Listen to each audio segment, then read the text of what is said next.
So welcome to Michele Clark, where it's always a great day to be an Eagle. This year, one of our big priorities have been restorative practice for all, which means we're trying to do it 100% throughout the building, where teachers are on board, students are on board, and staff are on board. And what we're doing is we've created a community. And in creating that community, anytime you do something that falls outside of the community, you hurt our community. So we work really hard at bringing students back into the community. Oh, yeah, we used to get suspended, and Your grades just be out. dropping. Yeah, I'll be missing out on schoolwork, and it just be bad. And like you'll be like, man, I should never fall and all that. You'll be regretting stuff. But now since we here and we got this new thing called restorative, we could just be able to talk to our teachers now and be able to let it all out and be able to keep our grades on track and be able to keep coming to school, our tardies, attendance, all that be on point. And if we have a problem, we can go talk to any other teachers or somebody in the building. Yeah. And just talk it out with them. Over the course of this school year, we have begun implementing a systematic program of restorative practices, from the basics of reflective writing and reflective thinking with our students through full-on restorative conversations. This is an improvement upon disciplinary policies that schools used to use, because the way it used to go was students would try to talk to the teachers and improve upon the situation, but teachers wouldn't be openly willing to discuss the actual issue with the student. And now with the restorative practice policy that's now going on, the students actually have time to discuss the actual issue with the students, and the teachers actually listen to what the student has to say. And you talk to them about the problem that you had, how it impacted you in a bad way, how it impacted your environment in a bad way, or the school. I've had one experience as where I was cold and I didn't want to take off my jacket if it didn't have a Michele Clark logo on it. The rule was you cannot wear the jacket, and I knew that, but I was just cold. So he talked it over with me, and he talked about it.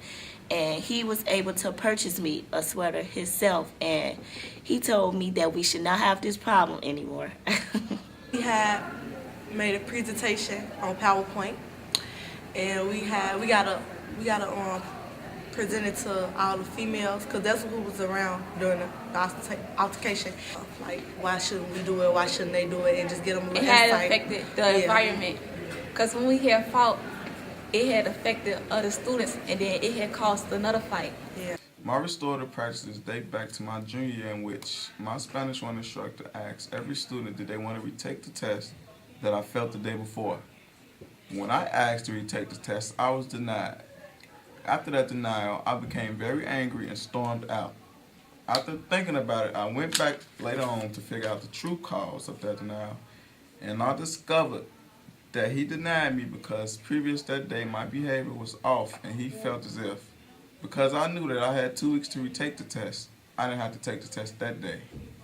So he felt I was taking advantage of the opportunity. And this is different, because before using the punitive process, with me storming out, I would have been suspended, and by it being close to grading period, I would have felt the course, and I would have been in summer school.